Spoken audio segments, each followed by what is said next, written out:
Assalamualaikum warahmatullahi wabarakatuh. Halo Sobat Komunikasi, selamat datang di Podcast KPI, podcastnya Anak Komunikasi. Kali ini di Podcast KPI kita bakal ngebahas berkepanjangan, yaitu tentang soft skill lah, hard skill lah, atau apapun itu yang berhubungan dengan komunikasi.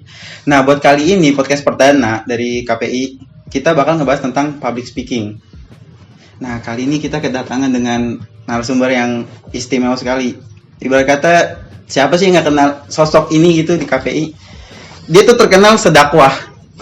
Dari angkatan maba, yang gede-gede tuh udah pada tahu. Ini ada Bang Irlan Istiqori. Halo semuanya. Halo teman-teman. Gimana nih Kak Irlan kabarnya?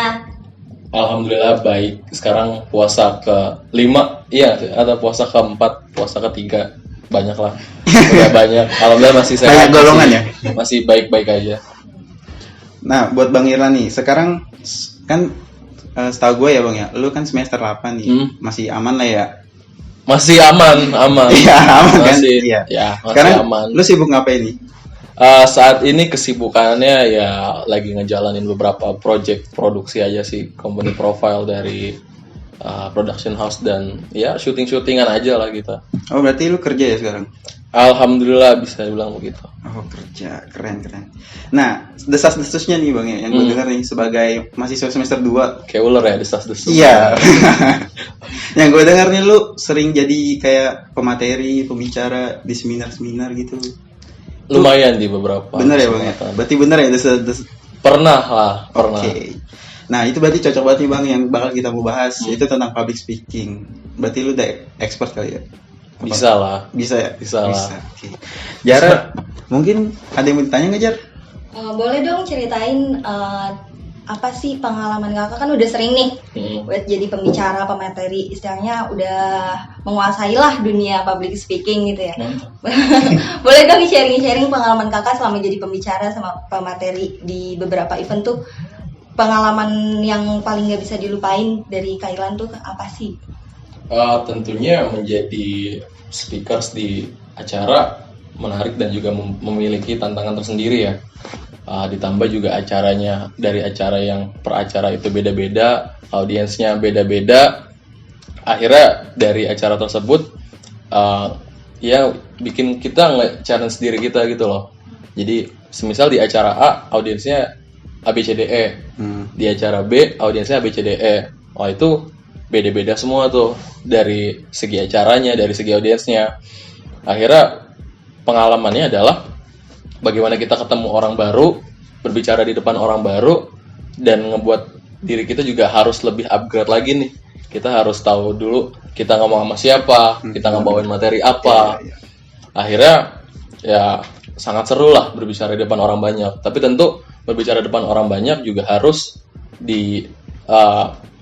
dilakukan beberapa tahap, seperti persiapan yang matang, gitu kan, kepercayaan diri yang juga harus dilatih, teknik berbicara, dan juga beberapa tahapan-tahapan lainnya lah, agar untuk ketika berbicara di depan orang banyak, ya nggak yang kaku, nggak yang jadinya nanti malah grogi, bahkan malah lebih parahnya lagi takutnya pingsan ya kan, atau bahkan sampai mimisan kan. Banyak lah pengalamannya, alhamdulillah sejauh ini udah banyak lah. Dan karena kalau kita cari tahu atau kita pahami lagi definisi dari public speaking itu sendiri adalah kan secara gambaran singkatnya bagaimana kita berbicara di depan orang banyak. Benar. Ya kan, untuk mempengaruhi baik sikap maupun tindakannya kan gitu. Yeah. Nah, jadi teknik public speaking ini tentunya banyak sekali dipakai di beberapa kesempatan, mau di kelas pun, dalam ruang terkecil pun itu kepake tuh teknik public speaking. Di dunia organisasi kepake, ketika dalam sebuah acara kepake. Jadi ya memang teknik public speaking ini harus dimiliki oleh siapapun gitu. Karena ya itu. Berarti secara tidak langsung yang lu maksud adalah public speaking itu adalah suatu apa ya dibilang ya, soft skill yang harus dimiliki kali ya buat kebanyakan mahasiswa lah mungkin. Benar. Lebih khusus. Keren sih. Nah, lu kan tadi sempat nge-highlight tentang teknik tuh, biar orang nggak mimisan. Mungkin lu bisa kasih nggak spesifik tekniknya tuh gimana? Ya pas misal lu sebelum webinar atau sebelum jadi pemateri tuh, teknik apa yang biasa lu lakuin? Banyak banget tips yang bisa difahami ketika sebelum melakukan kegiatan public speaking atau ketika berbicara di depan orang banyak. Cuma kalau gue punya tips sendiri nih gitu. Sebenarnya banyak sih tafsirannya ya kan, tapi baik lagi ini senyamannya diri teman-teman aja gitu, senyamannya aja. Yang pertama, meningkatkan kepercayaan diri itu harus minimal lu harus berbicara dulu di depan cermin. Ya bukannya agak gimana gitu, tapi ya emang gitu untuk lu meningkatkan kepercayaan diri kan gitu. Lu bicara dulu sama cermin bahwa oke, hari ini gue mau jadi ngisi pemateri di acara public speaking KPI misalnya seperti itu. Jadi ya lu harus meningkatkan diri nih, kualitas kepercayaan diri lo. Kedua, kenali audiens itu pasti, karena nggak mungkin lu ngebawain materi komunikasi gitu kan, lu ngejelasin tokoh-tokoh komunikasi, ngejelasin teknik-teknik produksi, ngejelasin teknik-teknik broadcasting, tapi di depan anak TK, di depan anak SMP, tentu itu nggak masuk. Jadi ketika lu udah tahu audiensnya itu apa, audiensnya itu siapa, audiensnya itu dari kalangan mana, jadi itu akan lebih enak ketika lu nanti akan menyampaikan materi. Dari segi penggunaan bahasa lu bisa lebih aware lagi gitu kan, lu bisa lebih teliti lagi, kira-kira bahasa mana nih yang cocok gitu. Jadi kalau kita udah kenal audiensnya, udah enak tuh untuk masuk ke dalam penyampaian materinya gitu. Nah kemudian dari ketika kita sudah mengenal audiensnya, kita juga tahu apa yang mau kita bawakan. Lebih kepada time management sih. Jadi dikasih waktu 2 jam misal, 2 jam menjadi pemateri di seminar apa gitu misalnya. Nah jadi tahu nih 5 menit pertama nih apa? Yang pasti 5 menit pertama adalah bagaimana caranya lu menggait penonton biar interest sama lu nih gitu. Ya misalnya bisa diselipin dengan lelucon, bisa diselipin dengan candaan-candaan apa gitu kan. Semisal acaranya lagi hari perfilman nasional gitu kan. Terus ada orang yang nggak pernah nonton film, itu kan sebuah hal yang bercanda gitu kan. Ngapain orang di sini kan gitu. Ya pokoknya bisa diselipin dengan beberapa candaan-candaan untuk awal gitu kan. Cuma tentu balik lagi dengan audiensnya tadi. Kemudian jadi ketika 5 menit pertama udah tahu mau ngapain, ke depannya enak tuh. 10 menit kemudian ngapain, 20 menit kemudian ngapain. Sampai akhirnya nanti sejam pertama ketika udah bisa ngerasukin orang-orang gitu kan. Ketika bisa ngerasukin penonton udah bisa tertarik sama kalian. Nah itu udah enak tuh. Gitu. Itu kan persiapan ketika kita mau public speaking ya sebenarnya. Ada pernah nggak sih kayak kita nih udah ngerasa udah siap banget nih mau public speaking, terus tiba-tiba pas di atas panggung tuh kayak grogi, gemeteran gitu. Itu kan pasti sering banget sih. Gimana sih cara kakak buat ngatasin hal-hal kayak gitu? Atau pernah nggak sih kakak ada di posisi kayak gitu, ngerasa udah siap tapi kayak tiba-tiba gemeteran gitu di atas panggung di depan banyak orang?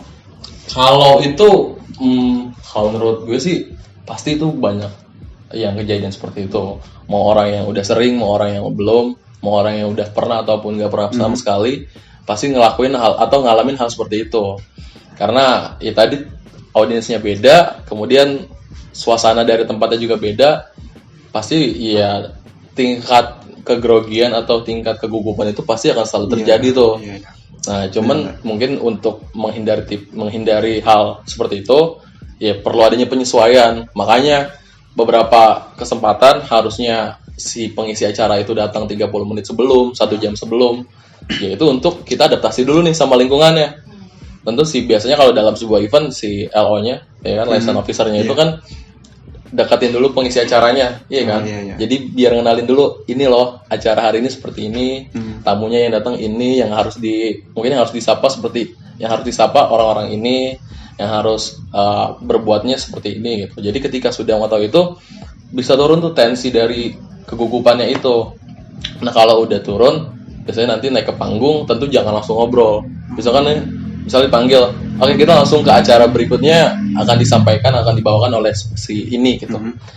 Nah ketika naik ke panggung, jangan langsung tiba-tiba say hello segala macam, itu pasti lu langsung buyar tuh. Ya paling nggak bisa tarik nafas dulu lah. Tarik nafas dulu yang dalam atau yang banyak gitu kan. Ketika emang udah lega banget baru keluarin tuh. Jangan lama-lama juga, paling nggak beberapa detik sebelum ketika naik panggung pertama kayak gitu. Nah kan tadi seru sih Bang gimana lu cara buat ngatasin gugup ya. Berarti kan ketika itu lu udah siap tuh ya, udah siap buat ngasih materi lu lah ke atas panggung. Bener. Tapi pernah gak sih Bang, lu udah siap banget nih, lu udah nggak grogi, udah kalau bahasanya tadi kan lu Elonya ngobrol dulu, kalau bahasa Ciputat mungkin dienakin kali ya. Sama Elonya dienakin. Elonya ngenakin lu, udah selesai nih, udah selesai kan tuh, udah siap semuanya, tapi terkendalanya tuh bukan di elunya tapi di audiensnya. Nah itu misal audiensnya ada yang kenapa-napa gitu, misal pas lu lagi seminar, audiensnya tengah-tengah ada yang pingsan gitu. Maksudnya kan itu ganggu konsen juga kan. Misalnya hal-hal kayak gitu, lu pernah nggak ngalamin kayak gitu? Atau lu ada cara ngatasinya nggak? Sejauh ini nggak pernah kalau yang se-ekstrim pingsan gitu ya, atau dia tiba-tiba tadi muntah. Contoh doang sih Bang. Tiba-tiba dia muntah atau dia tiba-tiba dia teriak-teriak kenapa itu. Alhamdulillah sih sejauh ini nggak pernah ada yang kayak gitu ya. Jadi kalau balik lagi tadi gimana caranya kita bisa nge-guide apa sih namanya? Audiens itu kita bisa bagaimana caranya kita bisa audiens ini biar memperhatikan kita loh. Paling enggak jarum jatuh aja kedengeran kan gitu. Oh iya benar. Iya itu caranya kita tadi pertama di awal kita coba buat ajakin bahan candaan dulu. Kalau emang audiens saya ini bisa katakan mahasiswa atau yang memang belum yang dewasa lah. Dewasa di sini dikatakan orang tua. Jadi bisa tuh masukin sleeping jokes dulu. Nah tapi jokesnya tentu yang berbau dengan yang berhubungan dengan materi yang akan disampaikan. Jadi mereka intensitasnya tuh ada gitu.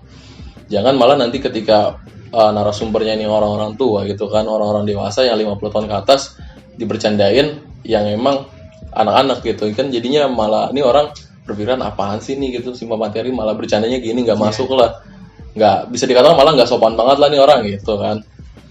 Jangan gitu. Jadi emang ya harus tahu dulu, harus tahu banget nih audiens tuh penting banget sih, sama siapin materi yang mau dibawain gitu. Menarik sih Bang, berarti kan lu sebelum itu harus mengenali audiens ya paling utama untuk menjadi seorang public speaker.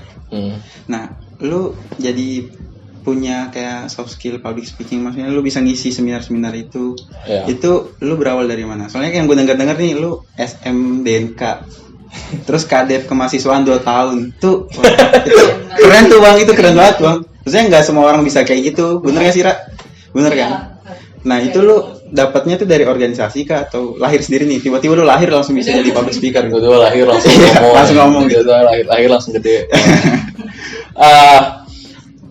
Kalau yang 2 tahun itu kayaknya gara-gara pandemi kali ya. Oh iya benar. 2 tahun. Ada paksaan. Iya makanya tiba-tiba diperpanjang gitu jadi ekstensi. Yang pasti kenapa bisa seperti itu mulainya dari kelompok-kelompok kecil. Kelompok kecil tuh banyak di kelas. Di kelas tuh masuknya kelompok kecil karena nggak yang sampai 50 orang, bahkan cuma kadang 30 orang, 25. Bahkan kalau dosennya seru banget nih bisa 20 orang doang gitu kan. Yang dosennya seru banget ya kan. Seru. Terus jadi dimulai dari kelompok kecil dulu baru kelompok besar gitu. Nah, dalam sebuah acara itu nanti akan ada dalam di kampus itu kalau di UIN sendiri ada mentoring. Nah, gue banyak belajar juga tuh, gue banyak nerapin juga di seperti itu, di momen-momen kayak gitu. Ketika gue mentoring, enak tuh karena pasarnya ini mentoring ini audiensnya ini di bawah gue setahun lah gitu bahasanya, atau kadang di bawah gue 2 tahun. Jadi gue ngomong ke mereka buat jadi pembelajaran enak tuh. Pasti mereka mau nggak mau dengerin apa yang disampaikan gitu kan. Jadi dari situ bisa diolah tuh bahasan apa yang harus disampaikan sehingga dia bisa makin tertarik gitu kan, bahasan apa yang harus nggak disampaikan atau bahasan apa yang disimpan biar mereka mau datang lagi di kemudian hari gitu. Nah, soft skill public speaking ini kepake banget tentunya di selain tadi kelompok kecil, kelompok besar itu ya di organisasi. Organisasi manapun itu kepake banget. Contohnya kalau di HMJ ketika kita sedang membuat acara atau membuat acara, itu dalam rapat-rapat kan sebutnya kelompok kecil tuh ya kan. Dari rapat divisi, rapat keanggotaan, rapat pengurus dan juga rapat akbar. Ya, itu diperlukan sekali soft skill dari public speaking ini karena bagaimana cara kita mempengaruhi orang gitu kan dalam perbuatannya, dalam dia bertindak gitu kan, sehingga apa yang kita sampaikan dan apa yang konsep yang akan kita jalani bisa sama-sama dipahami gitu. Kemudian dari rapat-rapat tersebut berujunglah nanti ke pelaksanaan yang akan dijalankan dengan lancar kalau dari penyampaian kita juga jelas gitu. Dan gue pernah ada salah satu orang pernah bilang ke gue, ya semua ini nggak perlu namanya alat komunikasi berlebihan. Artinya misalnya kita nggak perlu nih alat-alat komunikasi yang canggih, sebenarnya perlu ya. Tapi kalau briefing lu lancar, briefing lu jelas, artinya di situ komunikasi lu baik, komunikasi lu ke semua orang itu selesai gitu kan, nggak akan ada yang miskomunikasi. Jadi emang tata cara pengelolaan bahasa kita yang akan kita sampaikan kepada teman-teman kalau emang itu sampai dengan baik, akan kurang tuh miskomunikasinya. Gitu sih, dan tentunya itu kepake banget, public speaking itu kepake banget dimanapun berada, mau di dunia kerja, mau di dunia organisasi, di dunia kelas pun, bahkan ketika di luar kelas pun, kalau lu ada salah satu in case lagi di mana gitu kan, dalam kegiatan apa, dalam agenda apa, ya itu kepake banget sih. Karena dengan lu tunjukin public speaking lu yang baik, orang akan bisa nilai lu dari situ. Akan bisa nilai lu, oh nih orang berwawasan loh, ini orang pengalamannya banyak nih. Ini orang emang tahu nih beneran, bukannya ditahu-tahuin kan, atau bukannya so tahu doang. Kayak gitu sih. Nah, balik lagi nih kan kalian sering jadi pembicara di beberapa event. Ada gak sih kejadian yang tak terduga, kejadian yang lucu atau bahkan kejadian gak enak gitu yang pernah Kak Irlan alamin selama jadi pembicara? Kalau mungkin ketika dia tiba-tiba ketiduran kali ya. Kalau itu tiba-tiba ketiduran tuh sempat ada yang kayak gitu, kayak karena kondisinya emang malam, acaranya tuh malam. Acaranya malam, jadi ada audiens yang ketiduran, cuman emang udah dibangun sama temennya tuh. Dan dia tidur ini kayak jadi annoying buat seforum itu loh, buat setempat itu. Akhirnya ya kita nggak harus dipermasalahin gimana gitu kan, tapi ya udah disamperin aja audiensnya, terus coba dijadiin itu sebuah momen gimana caranya para peserta bisa balik lagi memperhatikan lo gitu. Ya udah dibangunin dengan cara yang ya dibikin candaan aja gitu, cuman candanya jangan berlebihan. Ya paling nggak ketika dia bangun agak jadinya langsung sadar pura-pura langsung gimana gitu kan, jadi kan lucu. Akhirnya orang semua juga jadi semangat lagi gitu kan, energinya jadi balik lagi tuh ke dalam forum itu gitu sih. Jadi jangan terlalu dibuat-buat apa ketika ada masalah sih, jadi emang semua harus dibikin tenang sih gitu. Jangan malah ketika ada kasus seperti itu malah dibuat seperti berlebihan gitu kan, diteriakin atau diapain, ya jangan kayak gitu juga gitu. Berarti secara tidak langsung ketika kita menjadi pemateri kita harus menghargai audiens juga ya. Tentu. Apapun itu keadaannya. Apapun itu. Ya sebelum kita mau dihormati kita harus menghormati orang lain dulu kan, seperti itu konteksnya. Nah Bang, tadi ini kita sebelum mulai nih, mungkin Abang nggak tahu tapi kita buka pertanyaan nih di Instagram. Mantap. Iya, dan udah banyak sih DM yang masuk nih. Jadi tuh ada nih salah satu nih, gue baca nih ya Bang ya. Boleh. Dari @mutiarenzika nih. Dia nanya, gimana sih Bang cara meningkatkan kayak apa sih tadi audiens tuh biar lebih trust atau lebih dengerin kita, itu gimana caranya? Yang pasti dari kapabilitas yang kita miliki. Tentu hari ini gue nggak akan ngomong dunia penyiaran kalau gue nggak punya basic apa-apa di dunia penyiaran kan gitu. Bener. Nah, ketika orang udah tahu bahwa kita memiliki kapabilitas di bidang tersebut, orang tersebut akan lebih aware, akan lebih intens kepada kita. Gitu. Dia akan meningkatkan kepercayaannya kepada kita nih dengan materi yang akan kita sampaikan. Karena emang udah banyak buktinya kan gitu. Kalau di situ lu nggak mempunyai kapabilitas, ya orang jadi mikirnya siapa sih ini orang? Ini orang pernah ngapain sih emang nggak mau? Kok dia bisa ngomong kayak gini gitu? Jadi ya tingkatkan dulu kapabilitas yang dimiliki, barulah menyampaikan ke orang lain. Paling nggak ketika kita udah bisa mencapai sesuatu gitu kan, atau istilahnya achievement unlock lah. Iya benar. Cuman ketika sudah dalam tahap itu, enak tuh kita bisa sharing sama orang. Sebenarnya sama polanya public speaking dalam sebuah acara itu ya sebenarnya kita sharing, cuma memang mungkin konteksnya aja yang berbeda. Penyampaiannya yang lebih serius, penyampaiannya yang lebih dominan dari speakers karena acaranya ya memang seminar gitu kan. Ya memang yang dominan dari si speakers itu. Beda kalau sharing secara kelompok. Ya udah asal sharing aja gitu kan, semuanya berbicara kan gitu. Berarti kesimpulannya kapabilitas itu harus dimiliki sebagai seorang pembicara ya. Pastinya. Karena itu juga mempengaruhi pengetahuan kita yang kita sampaikan. Benar. Jadi orang juga pas dengerin, oh ya udah emang ini orang pengalaman gitu. Benar. Ini bukan tong kosong nyari bunyinya ya. Iya bukan. Iya. Dan ya emang semua harus belajar sih. Semua harus ada pengalamannya. Jangan main-main dengan hal-hal yang belum kita miliki gitu loh, belum kita rasakan. Ada lagi nih pertanyaan selanjutnya dari question box yang udah kita buka dari @dimas_rh. Gimana sih Kak cara mengontrol emosi saat berkomunikasi katanya? Mengontrol emosi saat berkomunikasi. Tentunya kalau ini udah lebih nanti ke dalam tahap yang selanjutnya sih gitu. Mungkin kategorinya di sini ketika nggak ada yang mendengarin kali ya atau iya. Nah berarti di sini balik lagi ke si pematerinya itu, tuh kan. Jadi bagaimanapun caranya tetap tenang. Ya tadi dari semuanya, dari mulai persiapannya, dari sebelum dia naik panggung gitu kan, dari sebelum dia naik panggung harus ya tadi tarik nafas dulu gitu kan, kenali audiensnya. Nah kalau memang tadi suatu saat ketika acara berlangsung tiba-tiba nervous gitu kan, gugup yang akhirnya emosi, ya udah cukup tenang dulu, ya pasti diem aja dulu. Paling nggak ketika yang megang mic ini, si speakers ini diem, pasti seruangan diem dong. Sehingga buat bertanya-tanya nih, kenapa nih gitu kan. Nah habis itu bisa mulai lagi gitu. Jadi ya emang harus dari diri sendiri dulu sih dikontrol.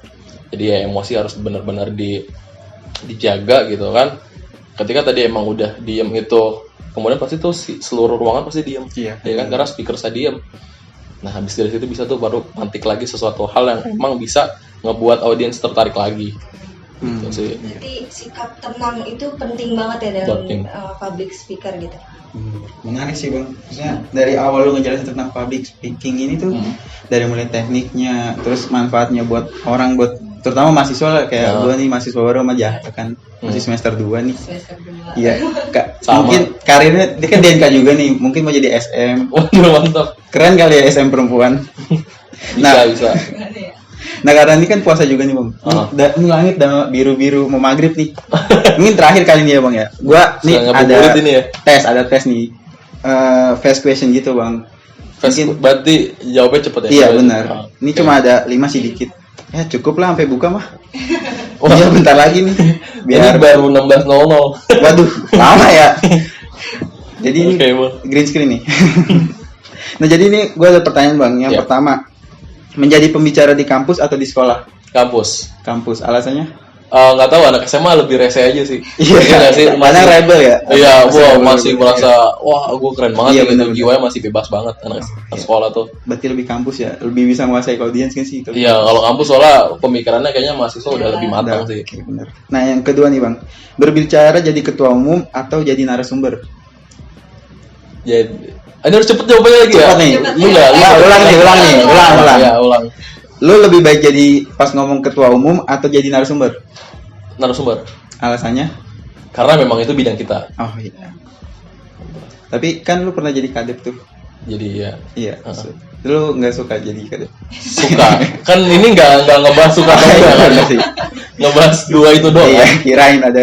Lu mau curhat gitu. Oh enggak. Terus yang ketiga nih Bang, organisasi atau kuliah? Kuliah lah. Lebih utama kuliah ya? Kuliah. Ya karena kita di kuliah ketemu organisasi. Oh iya benar. Bukannya di organisasi kita kuliah. Benar. Tapi kuliah lu aman kan Bang? Aman lah. Aman. Oke. Besok gue sidang. Aduh. Terus yang keempat nih Bang, buku atau film? Film. Kenapa tuh? Gue lebih suka audiovisual. Cuma emang buku juga wajib. Oh iya. Buku wajib. Jangan dilupain. Minimal 10 buku bacalah satu semester. Karena matkul 8 kan. Matkul kan 8 ya. Berarti minimal 2 umum lah. Oh iya. Novel enggak apa-apa lah novel. Cuma jangan cinta-cintaannya doang. Tapi lu baca 10 buku? Baca. Oh keren. Karena kan matkul 8. Iya bener sih. Insyaallah. Baca semua tapi. Baca. Kirain ada yang beli doang gitu. Iya. Ada juga. Formalitas ke dosen. Katanya ada dosen yang jualan buku. Ini harus di-bip nih. Oh iya, jangan.